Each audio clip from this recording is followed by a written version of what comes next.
조갑제 TV 시청자 여러분, 문재인 대통령이 김희수 헌법재판관에 대해서 유달리 호감을 가지고 어떤 면에서는 집착하고 있는 이유가 뭐냐가 궁금하실 것이라고 생각합니다.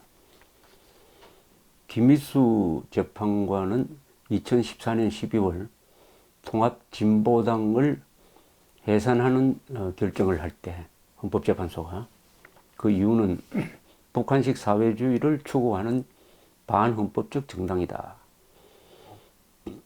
말이 좋아서 북한식 사회주의를 추구한다고 그러지, 간단하게 이야기하면은 대한민국을 공산화시키는 그 노선에 북한과 협력한다는 뜻이죠.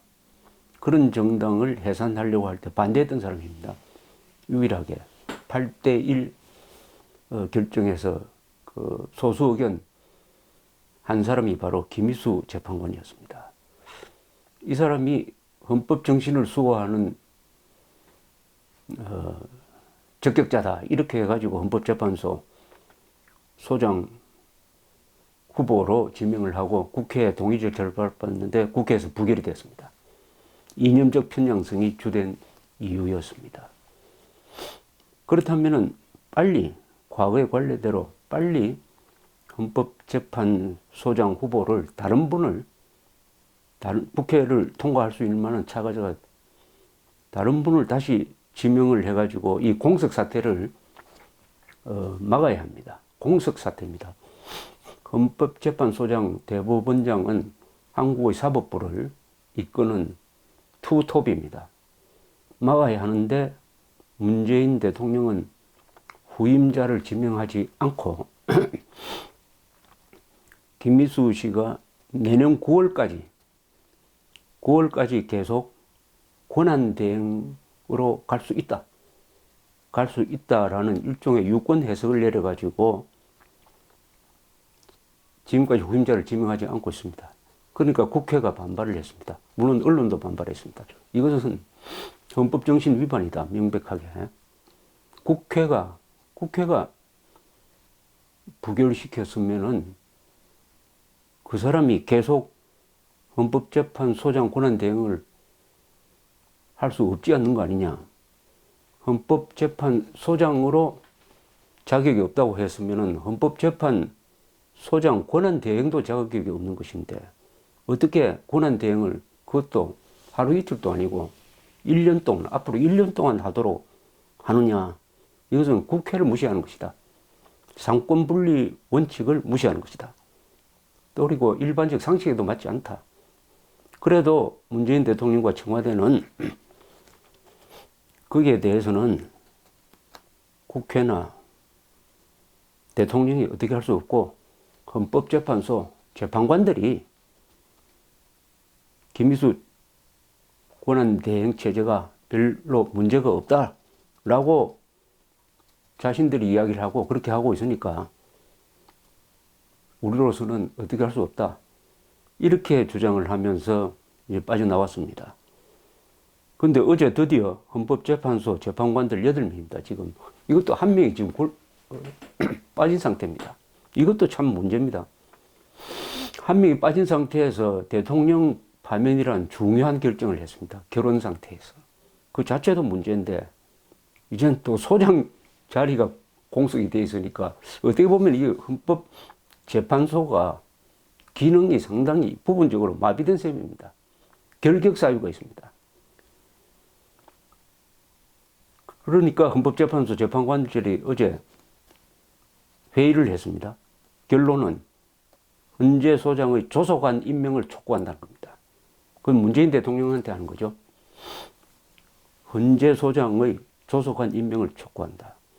이 회의는 헌법재판관들이 김희수 권한대행에게 이야기해가지고 소집이 되고 8명 전원의 일치된 의견을 모아가지고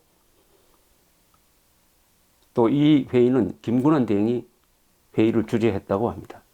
그 내용을 발표하라는 지시도 했다고 합니다. 그래 해가지고 이 공석 상태를 오래 갈 수는 없으니까 빨리 지명을 해달라 이렇게 이야기한 것인데 이것은 청와대와 대통령에 대한 정면 도전은 아닙니다. 이것은 정면 반기를 들었다고 할 수 있습니다. 도전은 챔피언한테 하는 것인데 청와대 대통령이 헌법수호의 챔피언 역할을 하지 않으니까 바로 헌법재판관들이 스스로 결정에 의해서 권한대행체제를 장기적으로 가져가는 것은 안 된다. 이렇게 헌법적 판단을 내린 겁니다. 헌법적 판단을 내린 겁니다. 쉽게 말하면 지금 대통령과 청와대의 이 후임자 임명, 지명이죠. 후임자 지명 지연 사태는 헌법 정신을 위배하는 것이다 하는 해석을 헌법재판관들이 내렸다는 사실입니다. 사실이죠. 전희경 자유한국당 대변인은 이렇게 이야기를 했습니다. 재판관들의 입장과 같이 문 대통령은 하루빨리 국회가 납득할 수 있는 헌재 소장 후보자를 지명해야 한다. 청와대가 궤변으로 일관하는지는 국민이 지켜볼 것이다. 국민의당 대변인은 문 대통령은 대행체제를 인위적으로 유지하려는 아집이 헌재의 위상과 상권 분립을 가볍게 여기는 것은 아닌지 생각해 보길 바란다. 바른정당 대변인은 헌법재판소의 유례없는 반발은 대통령이 자초한 것으로 사법 장악 의도를 노골화했던 청와대와 대통령에게 1차 책임이 있다. 이렇게 이야기를 했습니다. 이것은 지금 문재인 대통령이 출범한 이후에 한국에서 벌어지고 있는 헌법과 맞지 않는 정부의 정책의 한 단면입니다. 이게 한 단면입니다. 한 단면인데 이게 상대가 헌법재판소라고 보니까 이건 정면으로 이제 충돌이 일어난 것이죠. 헌법재판관 8명이 문재인 대통령과 청와대의 후임자 지명 지연, 즉 1년 동안은 김미수 이 권한대행체제로 갈 수 있다는 것이 그건 헌법상 틀렸다 라고 지정한 것이니까 이건 정면 충돌입니다. 그런데 왜 김미수 재판관에 이렇게 집착을 하는지, 하나는 통합진보당의 해산에 반대했다는 이 점이 분명합니다. 이 점이 분명한데, 그렇다면 문재인 대통령과 문재인 정권과 지금 민주당은 통합진보당에 대해서 매우 우호적인, 동정적인 생각을 가지고 있다는 것이 됩니다. 통합진보당은 뭐 쉽게 말하면 우리 쉬운 말로 반헌법적이라고 하지만 쉬운 말로 하면 반국가적이고 북한 정권을 편든다. 이적 성격을 가지고 있다. 뭐 이렇게 이야기하면 됩니다. 그것을 뭐 옛날 말로 하면 반역 정당이다. 뭐 이렇게 또 이야기할 수도 있어요. 쉽게 법률적 용어를 떠나서. 그런 정당에 대해서 이 집권 세력이 우호적이다 라고 하면 좀 문제가 심각해집니다. 2012년 4월 총선 직전에 당시에 통합진보당 이정희 대표와 당시에 민주당 한명숙 대표가 만나가지고 정책 합의를 했습니다. 정책 합의. 정책 합의는 두 사람이 손을 잡고 정권을 잡으면은, 즉 통합진보당과 민주당이 연대해가지고 이런 걸 하겠다 하는 것을 발표한 적이 있습니다. 저는 그것을 읽어보고 소름이 끼쳤습니다. 이대로 하면은 대한민국은 해체되겠구나. 반공 자유 법치국가로서의 대한민국은 이대로 하면 해체가 되겠구나 하는 생각을 했습니다. 그러나 그 총선에서 두 정당이 합쳐도 과반수를 차지하지는 못했습니다. 그러나 통합진보당이 당시에 약 10%, 정당 투표에서는 약 10%의 지지를 받았습니다. 그러나 곧 그 정당의 정체가 종북적이라는 것이 밝혀지면서 그 정당의 지지율이 떨어지고 이정희 대표는 대통령 후보로 나왔다가 중도에 문재인 후보 지지를 선언하면서 그만두어 버렸습니다.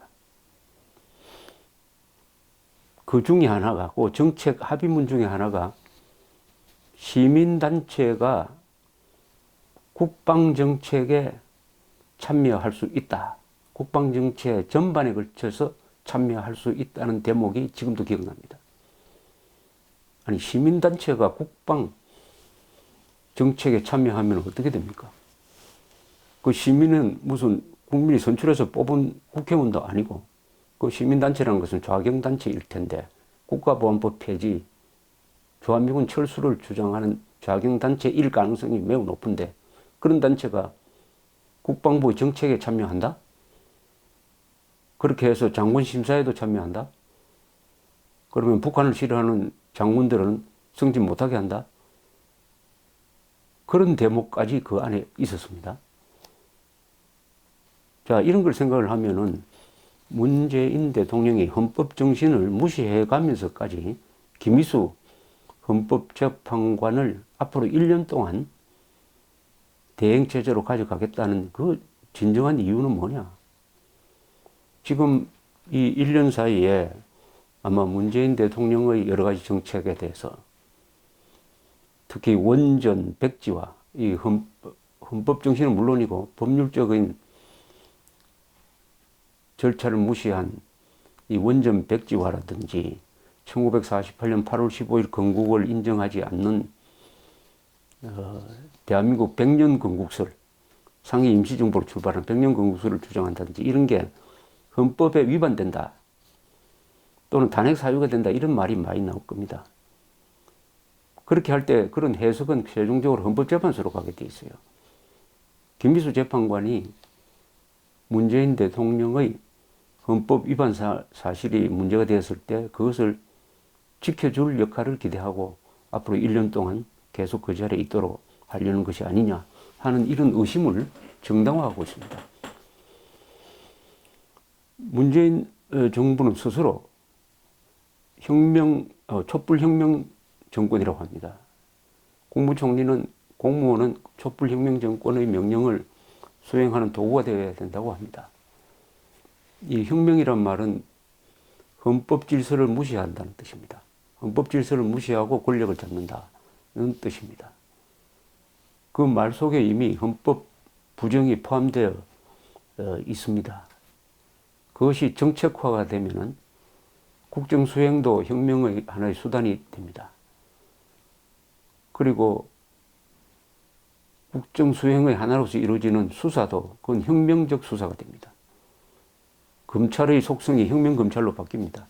더 나아가서 재판소도 혁명재판소가 됩니다. 이게 바로 혁명정권이란, 촛불혁명정권이란 말에서 파생되는 아주 위험한 반헌법적 현상이 되는 것입니다. 이 반헌법적 현상을 막아야 될 기관이 헌법재판소입니다. 따라서 이 헌법재판소의 소장은 헌법 수호 의지, 국가 정체성과 정통성을 수호할 의지가 의심의 여지 없이 확고한 사람이 거기에 들어가야 합니다. 문재인 대통령이 촛불혁명을 부르짖는 가운데서 과연 그런 사람, 헌법 수호 의지가 강한 사람, 헌법 수호 중에서도 가장 문제가 되는 것은 1조, 3조, 4조, 10조죠. 헌법 1조, 대한민국은 민주공화국이다. 헌법 3조, 대한민국 영토는 한반도와 그 부속 도서로 한다. 따라서 북한 정권은 국가도 아니고 반국가단체이다. 따라서 헌법 제4조, 대한민국은 자유민주적 기본 질서에 입각한 평화적 통일 방안을 수립하고 추진한다. 이렇게 함으로써 북한 노동당 정권을 해체하고 반국가단체에 의해서 노예 생활을 하고 있는 우리 동포를 해방하고 통일해야 된다 하는 임무를 부여하고 있는 것입니다. 1조, 3조, 4조. 그리고 헌법 제10조는 모든 국민은 인간으로서의 존엄과 가치를 가지며 행복을 추구할 권리를 가진다. 국가는 개인이 가지는 이러한 권리를 신성한 것으로 간주하고 보장해야 될 의무를 진다. 이 1조, 3조, 4조, 10조 이것은 헌법 개정으로도 바꿀 수 없는 사안입니다. 이것을 지켜내는 것은 헌법재판소예요. 헌법재판소의 소장은 따라서 대법원장 이상으로 우리 체제 수호에서 중요한 자리에 있습니다. 전쟁을 하면은 총칼이 나라를 지키지만은 지금과 같은 평시의 남북 대결은 이념 전쟁의 형식으로 이루어지고 있고, 이 이념 대결은 결국 헌법을 지킬 수 있느냐 없느냐에 의해서 승부가 나게 되어 있습니다. 문재인 대통령, 청와대, 여당이 이 헌법에 도전하고 헌법을 무시하고 혁명이란 이름을 함부로 하고 함부로 쓰는 것은 대단히 중대한 사태입니다. 말 의미를 그대로 분석을 하면은 혁명 세력은 진압해야 됩니다. 혁명 세력은 진압을 해야 됩니다. 쿠데타 세력을 진압해야 되는 거하고 꼭 같습니다. 혁명은 반헌법적이니까요.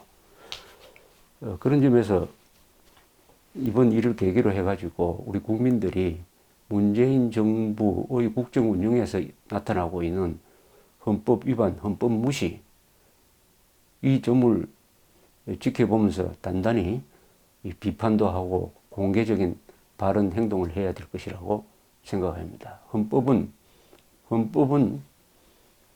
활자입니다. 활자는 누군가는 깨워가서 행동하도록 만들어야 그 헌법이 힘을 발휘할 수 있는 것입니다. 국민들이 잠자는 헌법 또는 무기력해지는 헌법을 깨워서 이 체제를 지키는 칼의 역할을 하도록 할 의무가 있습니다. 감사합니다.